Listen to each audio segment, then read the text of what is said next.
What's going on, guys? BuzzUp86 here, back to another video, and today I'm here to do my Raw review from Toronto, Ontario. My apologies, sorry the camera's a little bit weird.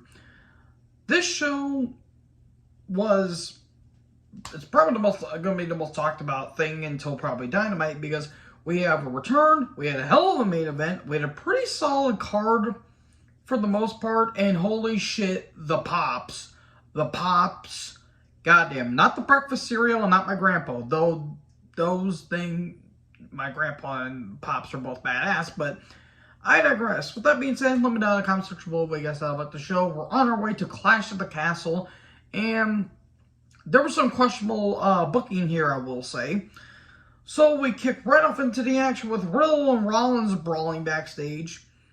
Why is Seth auditioning for Devo is what it put down.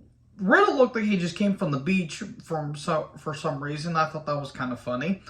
They brawl into the crowd, back from the barricade, and there you go, big pull apart. And we even saw Petey Williams. Man, he's gonna be crying after this show tonight. Considering what happened in the main event. We did a card rundown. Trish is here! Hooray! Trish is here, and god damn, she looks fantastic. Seriously, she's nearly 50. She's in her late 40s, and she still looks hot. MILF! That's what I said. Full-on MILF right there, and I'm not ashamed of it. Like, seriously, folks, like, 20 years ago, she was the babe of the women's division way back in the day. And nowadays, full-on MILF mode, and I'm not even mad about it. And she says the ring is my home, and in between the ropes is my home, and people are chanting one more match, and she's like, well, I've been thinking about it. And then Bayley, Io, and Kai come down, and then we cut to a commercial break for some reason. The commercial breaks were kind of random throughout this entire show tonight.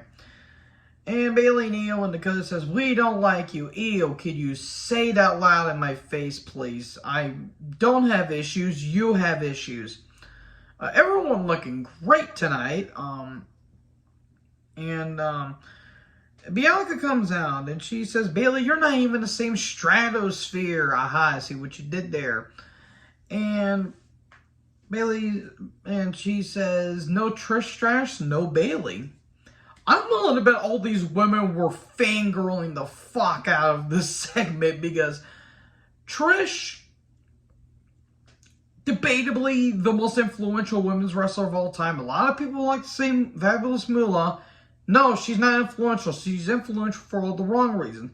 You can say Mildred Burke. I will agree with Mildred Burke, but Fabulous Moolah is a piece of shit, and I'm glad she's dead.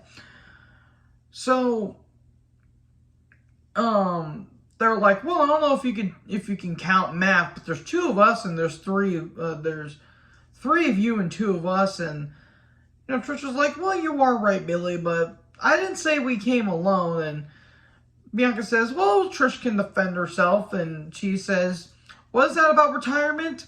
Oh, no, all of a sudden Alexa and Asuka come down. And then we get the semifinal match, Bliss and Asuka versus Io and Dakota Kai.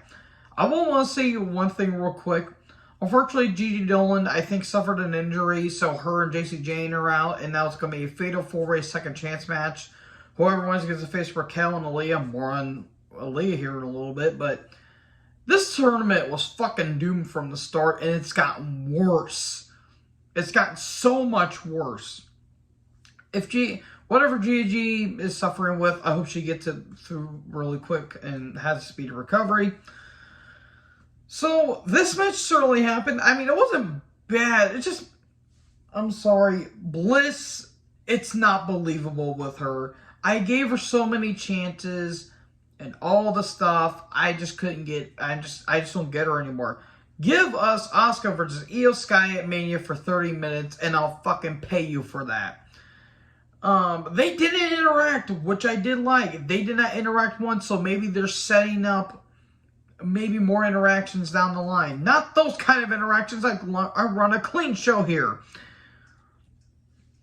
So, yeah, it wasn't bad. There was some good action. There was a brutal double DDT by Bliss. I will say, as much as I like to give Bliss, she hits a hell of a DDT. But in the end, Asuka thinks she won, but she got the tap out on Dakota. But no, the most stupendous maneuver in all of professional wrestling, the dreaded roll-up 1, 2, 3, and Asuka gets pinned. They couldn't pin the untalented when they had to pin Asuka. Okay, I do want to say though, why wasn't this saved for the finals? We're gonna get Raquel and Aaliyah against Io and Dakota, aren't we? Hooray, because that's what we fucking need. Yeah, this couldn't have been saved for the finals because they've been building this shit up for ever since SummerSlam, basically. So, okay, we're off to an awfully fine start. Ziggler's backstage and he talks about how his loss on Theory doesn't really affect him all that much because he's still young. And then Rhea, god damn Rhea, whew. Hot damn, man, the women are looking fantastic tonight. And her and Balor show up and they talk about they're going to be having a match here tonight. And Ziggler calls Finn a kid. They're around the same age. I don't know why I thought that was funny. I get it. It's kind of a trope that they do. It's kind of a quip that they use, but I thought that was just funny. So then Ziggler slaps him. I wish Rhea would have slapped me in all honesty. And, okay, there you go. Ziggler versus Balor. Generic off theme is generic. Why the fuck did they change Finn Balor's theme? It's stupid. It's so stupid. And the crowd goes mild, at least for the first couple minutes. As the match went on, the crowd was really getting into it. I will say, the Canadian crowd, hot for this entire show. It wasn't bad, but in all honesty, I didn't have a reason to care because Ziggler hasn't amounted to anything ever since he lost to not Scott Steiner. That would have been fucking interesting. Well, he lost to Rex Steiner. Judgment Day have been fucking toast ever since they kicked out Edge. These guys are good athletes. It's just in 2022, they just don't have a lot of significance to them. And Rhea, my God, can Rhea yell at me like that, please? There was some good stuff. There was a coup de grace, but Ziggler kicks out. Or, not Ziggler. Finn kicks out. Cheap shot by Rhea. I wish it was me. It should have been me. And 1916, coup de grace, 1, 2, 3, Finn wins. Okay, more on the Judgment Day here in a little bit. Aaliyah's backstage. Oh, for fuck's sake. What god did I piss off to deserve this is what I put down. So, Raquel isn't here. Mainly it's because she doesn't like to have a needle in her arm. And no, not the drugs. A.k.a. she didn't get the vaccine, kind of like Nikita Lyons. Don't be fucking stupid. If you're told to get a vaccine in a wrestling company, get the vaccine and stop, and go to that Native American town and quit your bitching. I would take the vaccine in all honesty, but parents are a little reluctant on it, let's just say. So, okay, Dakota, Io, and Bayley show up, and then Trish shows up, and she's like, well, you, how's your knee brace doing? You haven't fought in over a year. How about me and Aaliyah have a match tonight? Me and Bayley and Aaliyah have a match tonight. Good, because that's what I want to see on my television. Okay, and then Pierce's security passed by with the photo. Oh, Jesus Christ. I'll talk about that here in a little bit, but... Okay. So, the Alpha Academy come down, and typical shtick, they knock the crowd, and they knocked the Maple Leaves. Let's be fair, we've all made fun of the Maple Leaves ever since the Harold Ballard whole chicanery that went on. And then Gable talks about Austin Matthews. He's actually American and all that stuff. And Austin Matthews is a hell of a player, but my God, that he has benefited nothing from the Leafs. Look, I love Gable, I really do, but this whole comedy shtick is so fucking stupid. And Otis hasn't amounted to everything ever since Heavy Machinery got broken up for no reason. It literally had no payoff. So, it's an open challenge. Here comes Kevin Owens to a massive pop. Oh my God, Owens did he ever get a massive pop. And he's got his old NXT Tron back. There you go. Good stuff. I guess we're getting prize fighter Owens. Yes, please. Not that Owens characters were bad. It's just the prize fighter, at least like the WWE version of Kevin Steen. That's like the closest to Kevin Steen we're getting. Is by far the best in Owens' career, in my personal opinion. Owens versus Gable. Good, solid stuff. Gable can work. It's just this character comedy bullshit stupid. I thought it was going to be a squash match. I thought Owens was going to beat the shit out of Gable, and there you go. But no, it was given some time. Owens got his shit kicked in. There was a suplex on the barricade.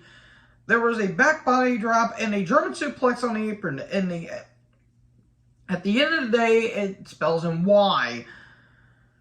God, why did they do that shit? Please, stop it. Get some help. At the end of the day, it ends in Y, not spells in Y. I got that wrong. But anyways, cannonball, frog splash, a stunner turned into a German suplex. That was some good stuff. The way that Owens doesn't, the way he sells it is just so fascinating. A headbutt, a man doing a headbutt in Canada. Hide your kids, hide your wives. Don't go near that weightlift machine. And I'm pretty sure the person is tucking away his child, and meanwhile his wife's on the phone. It's a Benoit joke. Do you get it? God, I'm going to hell. Avalanche Fisherman Suplex. I always pop out for that because it's fucking cool. Counters galore. Pop-up powerbomb. Owens wins. Otis attacks, but he goes into the post. Stunner. Brutal powerbomb on the Otis. Otis looked like he got hurt there. And there you go. Crowds were chanting, "We want Sammy," but Sammy wasn't on the show tonight. Judgment Day backstage, and Priest talks about his match with Edge. We'll not here in a little bit. Aaliyah versus Bayley. Oh, God in heaven. Aaliyah's been in developmental for 5 years and somehow she's digressed in the ring. Oh my God, this was terrible. Why were they giving Aaliyah so much offense is what I put down. Bayley wins. Thank God. This went on forever.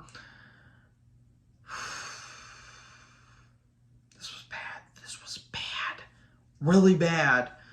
Nothing against Aaliyah the person. She's just not good in the ring. And then Styles and Lashley are backstage. A room is smoking in the background. Okay. Why does Ciampa and Miz look like the Green Samurai Ranger from Power Rangers Ninja Storm? Honest to God question. I legit want to know these answers, but at the same time I don't. Miz and Ciampa versus Lashley and Styles. Lashley's a fucking freaking nature. This dude literally looked the same 3 years ago. he's in his late 40s. Lashley is just fucking unreal. I honestly, before his career eventually does wind down and he wants to hang it up or be a part-timer, give him one more title run. We need Lashley one more title run because his initial title run was pretty good. There was a little bit of bumps in the road. It was a great title run, all things considered. Match was fine. It's hard to take seriously Ciampa, especially Miz at this point. Styles is still moving, phenomenal. No pun intended, even though he's in his mid-40s. Lashley is a specimen, unlike any other. Like, if there was a species of human, it would just be named Lashley, and you could just put a lot of humans there. Seriously, what's with aging lately? I literally asked my mom, what are genetics? So, there was a hot tag to Bobby. And Lashley just cleans house. They even Ciampa and Miz even eventually run from him. I don't blame him. There's only some person that attempts to attack Styles. His name is Rahan Husher. I have no idea who this person is. It looked like Humberto Carrillo or Angel Garza, in all honesty. And all of a sudden, Loomis shows up. He put the chokehold on the Miz. Man, a wrestler putting a chokehold in Canada, man, late June 2007 has not left, apparently. I am going to hell for that, and there's still more jokes to come. So, he puts the chokehold on Miz, and he drags him away to apparently his murder dungeon. Then Styles and Lashley beat the shit out of Ciampa with a phenomenal forearm and a spear. Okay, then. Oh, my Lord. I don't get it. I have nothing against Loomis. I really do like Loomis. It's just him coming back is so macabre to think about. And the Priest video package, the first time in a long time, actually, that, or about 10 years, that Edge has main evented a Raw. So that's interesting. All of a sudden, Johnny Gargano shows up. Okay, then. Literally, I'm like, okay, then. We knew he was eventually going to show up, but we didn't know when. Crowd loved him. I will say that. He said he's been gone for 9 months. Has he established a personality in 9 months? Seriously, Gargano, fantastic wrestler. But for the love of fuck, have personality, dude. Please. I will give him a chance. I'll give this run a chance. But when I see bullshit, I'm calling out on it. So he talks about his accomplishments in NXT. He says he's became a 2-time NXT tag champion in this very building, which is true. He talks about his newborn, baby wrestling, that gets a champ. He talks about being IC champion, WWE, United States. He wants to accomplish all this shit. Dreams will come true eventually. Here comes Theory, and he's shocked. We're going to have a feud between these two. Whoever established the first personality wins. Who's your daddy chance? And Theory says, no one wants you here. How about you carry my bags? I don't want you to carry my bags. I want you to carry the briefcase. You're the caboose. You're the rookie, and I'm the veteran. That's not how that works, but okay. And he says, let's do the high five. Oh, no, we get a super kick. Okay, we're having this feud now. Look, it's nothing against the talents involved. They just aren't interesting. Especially Theory. Gargano, I'll give it a chance because he just came back. Same with Loomis. But there better be payoffs. That's all I'm saying. So then, we get a recap of Riddle and Seth brawling backstage. We're going to be having a face-to-face. Card rundown next week. We're in Pittsburgh, Pennsylvania. Yinzer Nation's going to be rolling through over. Man, the most toxic fan base known to the Steelers. I'm going to get shit for that, but I don't care. I have a friend that lived in Pennsylvania. Keyword lived. She now lives in Virginia with her now husband. Hi, hello. If you're watching this, hello. Hope you're doing well. Yeah, she's even saying, yeah, you're right. We do have a toxic fan base. Even your name tree will admit that. So, Kurt Angle's going to be here next week. Good. I'm glad to see Kurt's doing okay. That's all I know. I saw his documentary on A&E. That is fucking sad. I'll just say that was rough. I respect Kurt a whole. I've never respected Kurt enough, but man, that documentary made me respect him a lot more. So then we get Priest versus Edge. Like clap because I don't want to wake up anyone. Good match. Really good match. I also did see Edge's documentary on A&E that happened last night. Yeah, happened last night. Really good shit. Really good shit. Even though they skipped over a bunch of shit like the Matt Hardy thing and John Cena and Undertaker. Granted, it was only 2.5 hours, but still, you missed over some of the big stuff there. Some good stuff. I'm not going to go over every single move of this match, but this was a damn good match. There was a brutal powerbomb on the apron to Priest by Edge. That was impressive. Dive to the outside, but a razor's edge through the table. Oh no! It's like he got kicked out of Judgment Day all over again. Then Hurricane Run from Edge. Then a prettier from Priest, but a kick out. Ooh, that was a good touch there. Execution with a kick out. Priest goes for the spear, but the South of Heaven, the Priest, he hits the Slayer album on him. But since it's Charles Robertson, of course, he gets inadvertently knocked out. And then a South of Heaven, the Slayer album on Edge. Priest gets two chairs, easy for me to say. Goes for a concerto. Edge trips Priest on the chair. Crossface with the chair leg. Again, a Canadian family man choking out a Latina or a Puerto Rican tall man in Canada in Toronto. News at 11. Also, hide your phone cords. So, Edge goes for the spear, but a chair leg shot, but a kick out. All of a sudden, Edge is about to get hit with the Razor's Edge, but all of a sudden, the Destroyer, not just the Canadian Destroyer, it's just the Destroyer because Edge is Canadian. So that was cool. And all of a sudden, the spear, Edge wins, 1, 2, 3. And then Edge goes for the concerto, but a low blow by Rhea. Can Rhea do that to me, please? Coup de grace. All of a sudden, Beth shows up. She literally showed... Oh, no, she was in the front row, but she looked like she appeared the fuck out of nowhere. She grabs the broken chair, and she's, like, doing this, and they fend off Judgment Day. Okay, Rhea versus Beth would be a pretty damn good match. It'll probably lead to maybe a 6-man tag, maybe at the pay-per-view. We'll see. But, okay, sign me up for that. So, yeah, this was a pretty solid rendition of Raw. It wasn't great, but it wasn't bad either. So let me know in the comment section below what you guys thought about this show. Make sure you guys like, comment, subscribe. Join the herd. Talk to you next video. Peace out.